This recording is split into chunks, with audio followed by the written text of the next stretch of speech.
안녕하십니까. 8월 28일 월요일 말씀 묵상 함께 시작하겠습니다.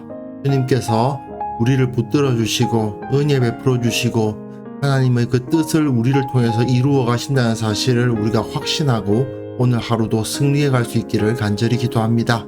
오늘 본문은 이사야서 11장 10절에서부터 16절까지 말씀이고요. 지난주 토요일의 말씀과 연결되어서 하나님의 구원이 어떻게 이루어지는가 하는 것을 살펴보는 본문인데요. 특별히 이사야 본문을 통해서 우리가 어떻게 하면 하나님 나라의 백성이라는 그 정체성을 유지할 수 있는가, 어떻게 하면 그 안에 거할 수 있는가를 생각해 볼 수 있는 시간이 될 것 같습니다. 그럼 먼저 말씀부터 묵상하시겠습니다. 그날에 이새의 뿌리에서 한 싹이 나서 만민의 기치로 설 것이요 열방이 그에게로 돌아오리니 그가 거한 곳이 영화로우리라.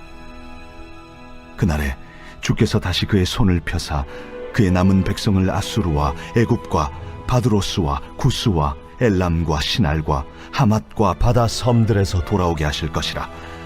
여호와께서 열방을 향하여 기치를 세우시고 이스라엘의 쫓긴 자들을 모시며 땅 사방에서 유다에 흩어진 자들을 모시리니 에브라임의 질투는 없어지고 유다를 괴롭게 하던 자들은 끊어지며 에브라임은 유다를 질투하지 아니하며 유다는 에브라임을 괴롭게 하지 아니할 것이요 그들이 서쪽으로 블레셋 사람들의 어깨에 날아앉고 함께 동방 백성을 노력하며 에돔과 모압의 손을 대며 암몬 자손을 자기에게 복종시키리라.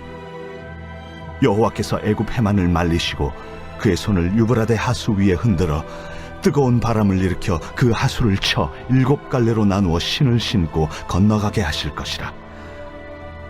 그의 남아있는 백성 곧 아수르에서 남은 자들을 위하여 큰 길이 있게 하시되 이스라엘이 애굽 땅에서 나오던 날과 같게 하시리라.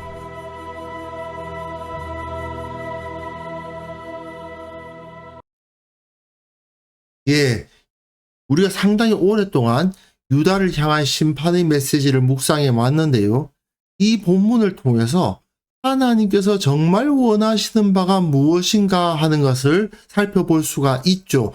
결국은 하나님께서는 심판을 원하셨다기보다는 구원과 회복을 원하셨죠.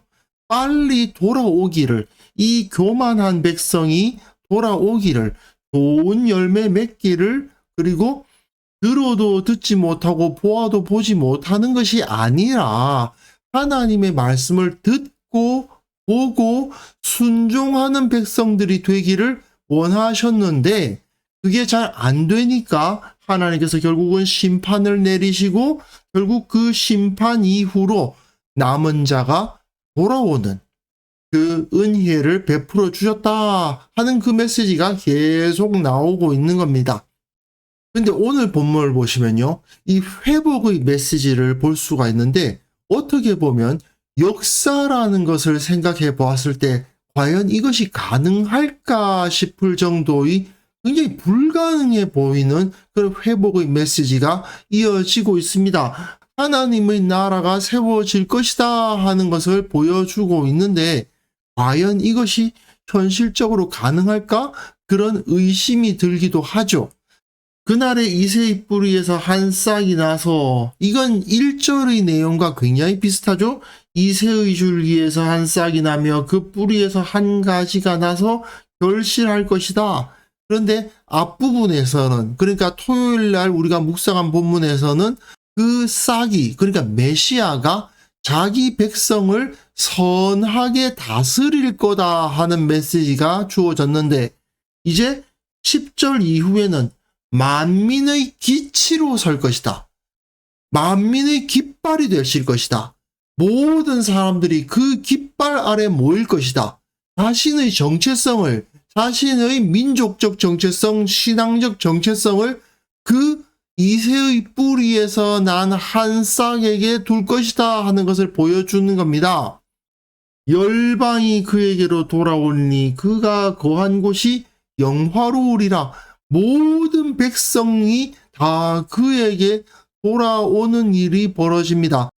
그날에 주께서 다시 그의 손을 펴사 그의 남은 백성을 아수르와 애굽과 바드로스와 구스와 엘람과 시날과 하맛과 바다 섬들에서 돌아오게 하신다 되어 있는데요. 여기가 남유다고 여기가 북이스라엘인데 여기에 살던 이스라엘 백성들이 전체에게 다 흩어진 겁니다. 어디로 흩어졌느냐? 애굽과 아수르, 사실은 전체죠. 전부 백성들이 다 흩어져 버렸다는 것을 보여줍니다. 그런데 그날에, 그 회복의 날에 아수르에서부터, 애굽에서부터 돌아온다는 거죠. 그뿐만 아니라 바드로스와 구스, 바드로스라는 것은 이 이집트 남쪽에 있는 나일강 상류 지역을 말하는 거고요.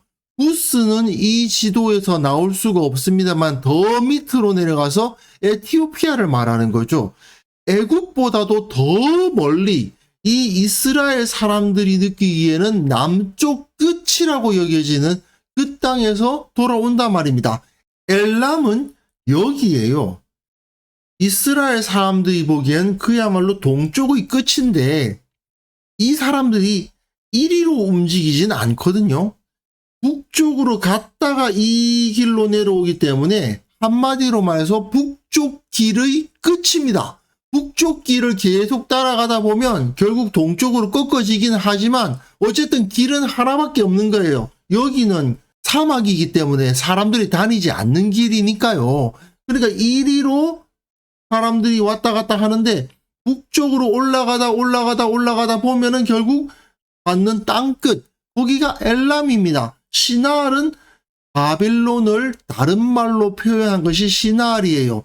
하맛은 가까운 곳이에요. 여기가 하맛이고 바다 섬들, 이 지역에 많은 섬들이 있거든요. 아수르와 애굽이라는 그 당시 가장 큰 나라들로부터 돌아올 뿐 아니라 그보다 더 먼 곳, 애굽보다도 더 먼 곳, 아수르보다도 더 먼 곳에서 백성들이 돌아오고 가까운 곳에서도 또한 백성들이 돌아올 것이다 하는 것을 보여주는 겁니다. 이 온 지역, 소위 말하는 비옥한 초승달 지대에 있는 모든 사람들이 하나님께서 보내신 그 메시아의 기치 아래, 그 깃발 아래 모여서 하나님의 나라를 이루게 될 것이다 하는 것을 보여주는 거죠. 언제 그 일이 일어난다는 것입니까? 그날에 여호와의 날입니다. 열방들을 다 모아서 기치를 세우시고 이제 너희들이 아수르가 아니다. 이제 너희들이 애굽이 아니다. 이제 너희들은 하나님의 나라다. 그곳에서 이스라엘의 쫓긴 자들 또한 땅 사방에서 유다의 흩어진 자들을 모아서 새롭게 하나님의 나라를 회복시키실 것이다 라고 선포하고 있는 것입니다.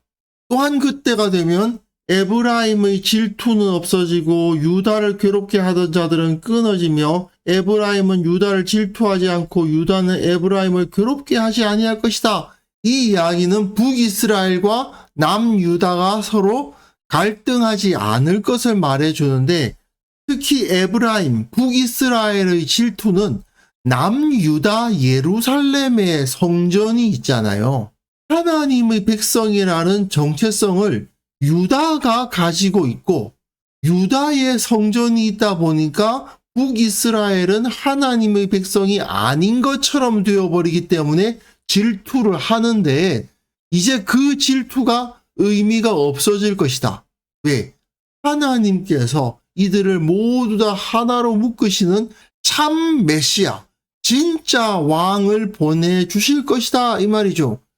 서쪽으로는 블레셋 사람들이 어깨에 날아앉고 함께 동방백성을 노력하며 에돔과 모압의 손을 대며 암몬 자손을 자기에게 복종시키리라. 이것은 그 주위의 민족들을 말하는 거죠. 블레셋이 여기에 있지 않습니까? 그리고 동방이면 이쪽이죠. 여기가 에돔, 여기가 모압, 여기가 암몬이거든요. 이 지역을 다 다스리게 될 것이다. 이것은 사실은 다윗 때 일어났던 일입니다. 다윗이 그 주변 나라들을 다 평정하고 이스라엘이 그 중에서 가장 강력한 나라가 되어서 주위 나라가 전부 이스라엘에게 조공을 바치는 그런 시대가 있었거든요. 그러한 시대가 회복될 것이다 그 말입니다. 또한 여호와께서 애굽 해만을 말리시고 그의 손을 유브라데 하수 위에 흔들어 뜨거운 바람을 일으켜 그 하수를 7갈래로 나누어 신을 신고 건너가게 하실 것이라. 이게 무슨 얘기냐 하면요. 애굽의 해만이라는 것은 여기가 애굽이거든요. 근데 여기 만들이 많이 있지 않습니까? 바다가 쭉 들어와 있는 부분을 만이라고 부르죠. 그러다 보니까 이 메소포타미아 지역의 세력들이 애굽을 침공하러 갈 때 여기 수에즈 운하가 있는 땅만 딱 막고 서 있으면 수비를 할 수가 있습니다. 땅을 여기만 막으면 돼요. 그러니까 굉장히 안전하죠. 배로 이 당시에 침공해 오는 건 쉬운 일이 아니었으니까. 그러니까 아무래도 육상 병력이 더 많은 병력을 끌고 갈 수 있지 않습니까?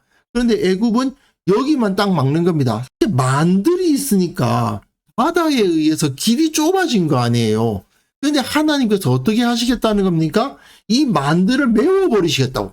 그럼 어떻게 돼요? 땅이 넓어지면서 애굽으로 침공해 들어가기도 쉬워지고 또 애굽에서 살던 사람들이 바깥으로 도망을 나오기도 쉬워지죠. 또한 이게 유프라테스 강이거든요. 이 유프라테스 강이 아수르 지역과 이 아람과 북이스라엘 지역을 나누는 하나의 경계선인데 이것이 얕아져서 신발 신고 그냥 건너갈 수 있게 된다는 말 아닙니까? 이 말은 아수르에 잡혀갔던 사람들이 돌아오는데 어려움이 없다라는 말입니다. 이 말은 결국 아수르와 애굽을 치셔서 이들을 약하게 하시고 거기에 잡혀가고 끌려갔던 사람들이 다시 돌아오는데 아무런 어려움이 없게 하시겠다 그 말씀인 거죠. 그래서 그의 남아있는 백성 곧 아수르에서 남은 자를 위하여 큰 길이 있게 하시되 이스라엘이 애굽 땅에서 나오던 날과 같게 하시리라. 이스라엘이 애굽에서 나와서 독립을 한 나라 아닙니까? 아수르에게 끌려가서 망했지만 그 아수르에서 다시 나와서 약속의 땅으로 돌아와 다시 한번 하나님의 백성으로서 나라를 이루고 하나님의 나라가 세워질 것이다 하는 것을 예언하고 있는 것입니다. 사실 오늘 본문을 통해서 우리가 상당히 의미심장하게 생각할 만한 사건이 있는데 2차 세계대전 이후에 유대인들이 이스라엘을 재건국했죠. AD 70년에 망했는데 1945년 그 어간에 다시 이스라엘이 세워진 겁니다. 도무지 1800년이 넘는 거의 1900년 가까이 되는 세월 동안 나라 없이 흩어져 있던 유대인들이 다시 그 약속의 땅에 모여서 2000년이라는 세월을 뛰어넘어서 나라를 건국했습니다. 어떻게 이것이 가능했을까요? 우리가 그 이스라엘이 하나님의 나라라고 인정하는 것은 아닙니다. 하나님의 나라는 예수 그리스도로 말미암아 세워진 교회입니다.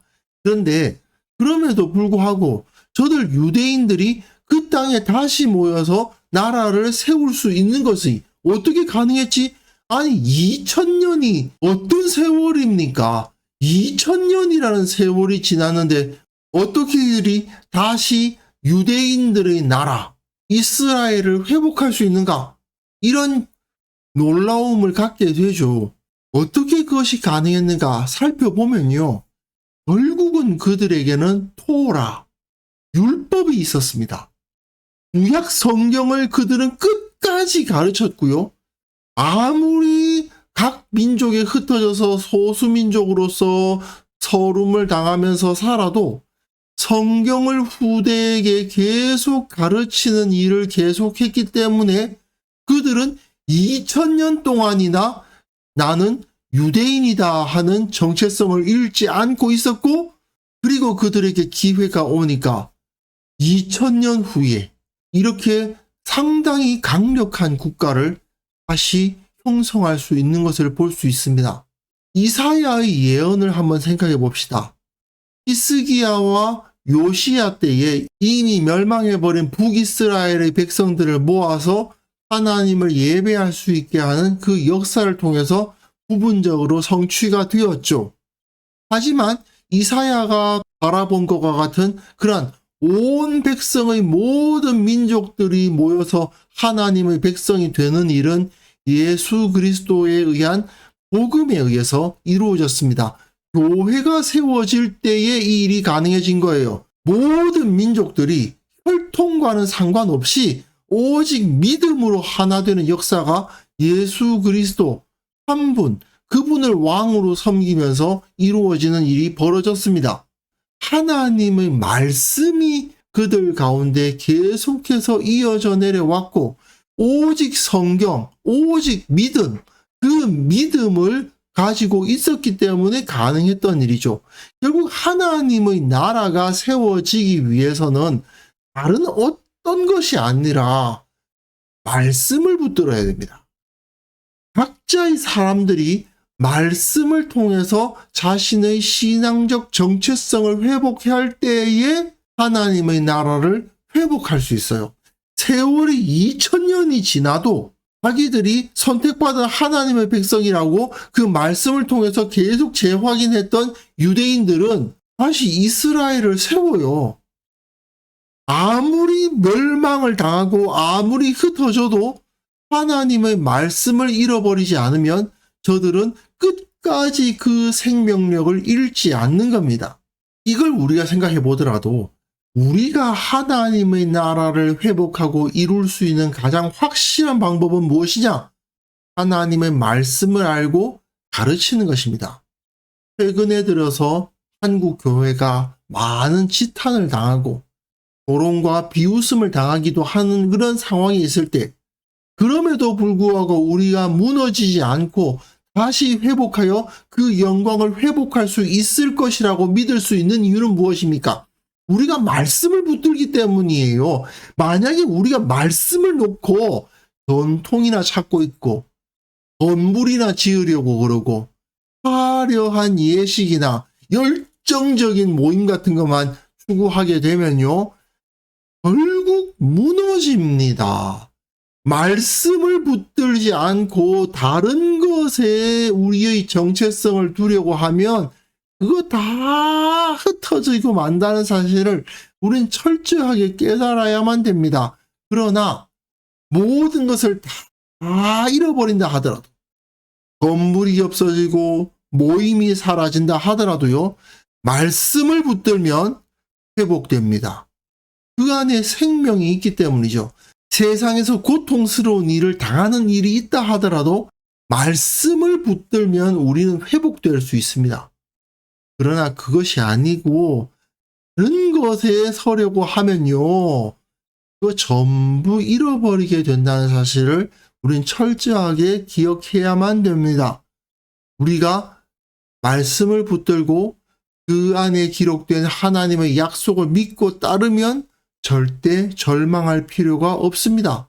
하나님의 은혜에 의해서 어떠한 상황에서라도 회복될 수 있습니다. 주님 안에서 말씀을 통해서 이 정체성을 잃지 않아야 되겠습니다. 그래서 이 시간 함께 기도하실 때 오직 말씀 붙들고 내가 하나님 나라의 백성, 예수 그리스도의 제자라는 사실을 잊지 않고 오직 예수 그리스도의 공동체를 세워나가겠다는 결단을 하시는 시간 가졌으면 좋겠습니다. 기도하겠습니다.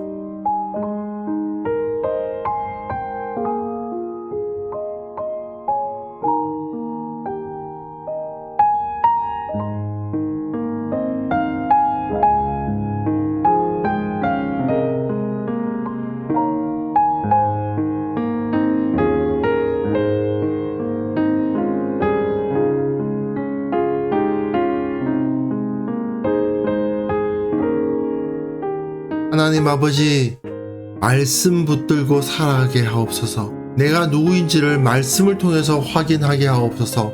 내가 하나님 나라의 백성이며 예수 그리스도의 제자라는 사실을 잊지 않게 하시고 그러한 마음을 품은 자들의 공동체를 이루게 하셔서 우리 교회가 늘 주님의 마음을 품고 주님의 기쁨이 되는 공동체가 될 수 있도록 그래서 은혜 베풀어 주시기를 원하옵고 바랍니다. 아버지, 우리가 다른 어떠한 것으로도 우리의 소망을 삼지 않도록 도와주시고 오직 주님의 진리만을 붙들고 이 세상 가운데 흩어져 예수 그리스도의 영광 선포하는 삶을 살아가게 하옵소서. 이 땅의 모든 그리스도인들이 오직 말씀으로 신앙의 정체성을 찾게 하시고 진리를 세상에 선포하는 자들이 되게 하여 주시고 그것을 통해서 하나님의 영광이 하나님의 권세가 세상을 정복해 나가게 하옵소서. 아버지, 오늘 하루 우리에게 이 사명이 주어졌음을 기억하면서 진리의 사람, 말씀의 사람으로서 살아갈 수 있기를 원합니다.